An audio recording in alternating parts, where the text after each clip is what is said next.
आपण जर मराठवाड्यापासून सुरुवात केली ना तर मराठवाड्यामध्ये जरांगे पाटलांनी भारतीय जनता पक्षाला लोकसभेमध्ये मोठा धक्का दिला. म्हणजे रावसाहेब दानवेंचा पराभव होतो, पंकजा मुंडेंचा म्हणजे निसटता का होईना पराभव होतो, पण संदीपान भुमरे कसे काय निवडून येतात.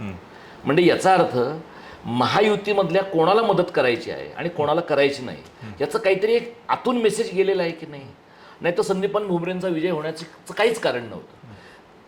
अशाच पद्धतीनं म्हणजे असं चित्र निर्माण झालेलं आहे की जरांगेंचं राजकारण नेमकं कोणाचं राजकारण आहे. म्हणजे जरांगेंचं राजकारण मराठा समाजाचं राजकारण आहे, आरक्षणाचं राजकारण आहे, मराठ्यांना ओबीसीमध्ये समाविष्ट करून घ्यावं हे राजकारण आहे. पण महाराष्ट्राच्या बृहद राजकारणामध्ये, मॅक्रो राजकारणामध्ये ते कोणाचं राजकारण करतात.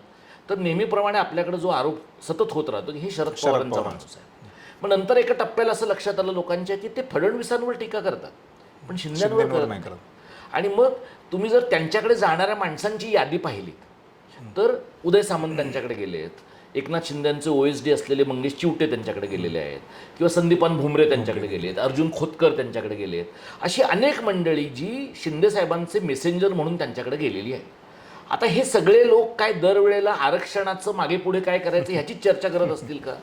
याचा अर्थ की तुम्ही कोणासाठीचं राजकारण करताय. मला असं वाटतं की जरांगेंचं आताच्या राजकारणाबद्दल आपण बोलूच, पण जरांगे पहिल्यांदा जेव्हा मुंबईत येत होते त्यावेळेला त्यांनी शिंद्यांच्या त्या तथाकथित GRला बळी न पडता जर ते मुंबईत आले असते तर मराठ्यांच्या राजकारणाचं रूपच बदललं असतं. म्हणजे त्यांनी वाशीतच गुलाल उधळला आणि तो यशाचा गुलाल आहे असं ते आजही म्हणतात. म्हणजे ते काय ठीक आहे, प्रत्येक चळवळ चालवणाऱ्या माणसाला आपण जे केलं ते यशस्वी झालं असं म्हणण्याचा अधिकार आहे. पण मला असं वाटतं की मराठ्यांचं हे आंदोलन नवी मुंबईत न थांबता जर मुंबईत आझाद मैदानात येऊन अगदी 2 दिवस जरी ते थांबवू शकले असते तर शिंद्यांना आणि महायुतीच्या सरकारला वेगळ्या पद्धतीने वागावं लागलं असतं. पण समहाऊ ते मॅनेज करता आलं त्यांना. आता जरांगेंनी आधी असं म्हटलं की प्रत्येक मतदारसंघात 4-5 जणांनी अर्ज भरा, मग आपण ठरवूया कोणाला तिकीट द्यायचं आहे. मग एक दिवस आधी ते असं म्हणले की उद्या आम्ही जाहीर करणार आहे की कोण निवडणुका लढवणार आहे. आणि मग त्यांनी असं जाहीर केलं की एका जातीच्या जीवावर तुम्हाला निवडणुका लढवता येत नाही. आता एका जातीच्या जीवावर निवडणुका जिंकता येत नाहीत हे सांगण्यासाठी तुम्हाला एवढा सगळा खटाटोप करण्याची गरजच नाही. पण ते एक दिवस म्हणजे ज्या दिवशी फॉर्म मागे घ्यायची तारीख आहे त्याच दिवशी कसं तुम्हाला तो सुज्ञपणा आला. तर याचं कारण मला असं दिसतं की एक म्हणजे निवडणुकीचं राजकारण आणि चळवळीचं राजकारण किंवा दबाव गटाचं राजकारण ह्या 2 स्वतंत्र गोष्टी आहेत. दबाव गटाच्या राजकारणामध्ये तुम्हाला लोकांच्या समोर जाऊन मतं मागायची नाही आहेत. दबाव गटाच्या राजकारणामध्ये आता तुम्हाला सोशल मीडिया वापरायचा आहे, मीडियामध्ये नॅरेटिव्ह सेट करायचं आहे आणि लोकांना एकत्र आणायचं. आणि जरांगेंनी एका अर्थाने ज्या पद्धतीने त्यांच्या उपोषणांची मालिका केली त्यातून एक प्रकारची सहानुभूती पण निर्माण होते, काळजी निर्माण होते त्यांच्या भोवतीच्या लोकांच्या मनामध्ये. पण निवडणुका लढवायच्या तर निवडणूक ही क्रूर गोष्ट आहे, त्याच्यामध्ये तुम्ही जिंकता किंवा तुम्ही हारता. म्हणजे अगदी अर्ज भरायला गेलेल्या माणसाला जर हार्ट अटॅक आला, असं काही जणांचं झालंय 2 दिवसांच्या पूर्वी, तर लोकांना काही त्यांच्याबद्दल फार वाईट वाटतं असं नाही. म्हणजे विरोधकांना अरे वा फारच छान, त्यानिमित्ताने आपला मार्गातला काटा दूर झाला असंच वाटण्याची शक्यता नाही. त्यामुळे इलेक्टोरल पॉलिटिक्स ही अतिशय रुथलेस, निर्घृण अशा स्वरूपाची गोष्ट आहे.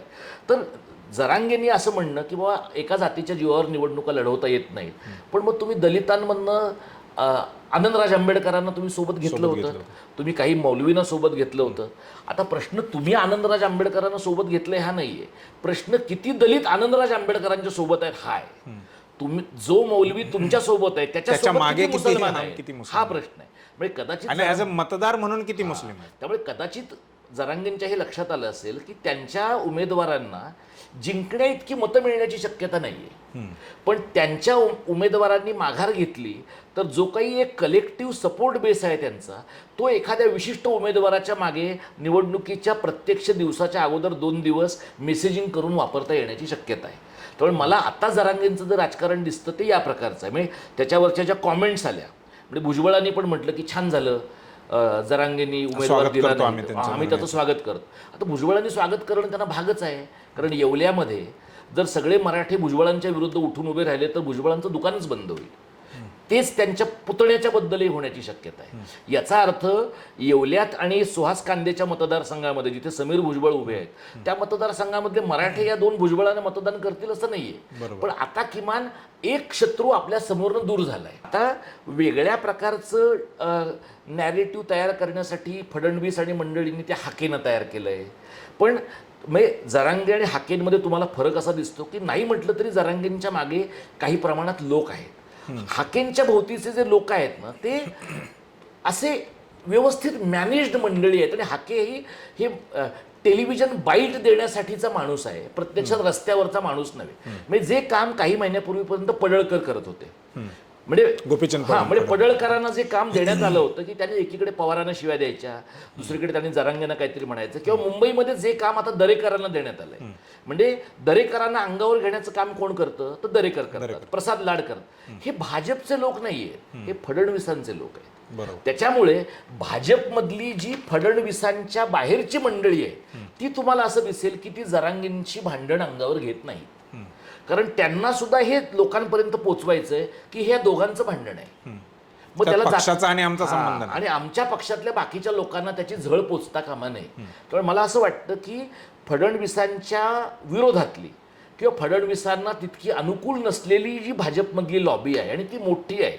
आता फडणवीसांचे चांगले दिवस आहेत त्यामुळे ती लॉबी दबून आहे.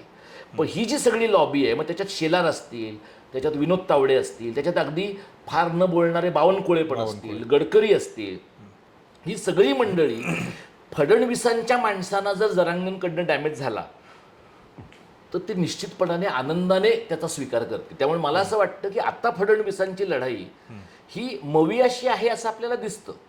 पण फडणवीसांची लढाई एका पातळीवर शिंदे साहेबांशी आहे आणि दुसरीकडे दिल्लीतल्या अदृश्य शक्तीशी आहे. कारण दिल्लीतल्या मंडळींना फडणवीस स्वतःच्या बळावर मोठे झालेले नकोच आहेत. कारण असा एखादा माणूस एका टप्प्यापर्यंत मोठा झाला की त्याचा शिवराज सिंग चौहान होतो, मग त्याला उचलून दिल्लीमध्ये असं नेलं जातं आणि मग तो कृषी मंत्री होतो. निष्क्रिय केलं जातं. पण शिवराज सिंग चौहान म्हणजे शरद पवार नव्हे. चेहरा असलेला कृषी मंत्री आणि शून्य चेहरा असलेला कृषी मंत्री याच्यात जो फरक आहे तोच शरद पवार आणि शिवराज सिंग चौहान मध्ये आहे. तर असं काहीतरी फडणवीसांचं करावं अशा प्रकारची इच्छा काही मंडळींची असेल का, हा एक प्रश्न आहे. आणि जर पुन्हा या राज्यामध्ये आपल्याला मुख्यमंत्रीपद महायुतीच्या सत्तेचं मिळणार नसेल तर फडणवीसांची लाईन ऑफ थिंकिंग काय असेल हा मला वाटतं दुसरा कळीचा प्रश्न.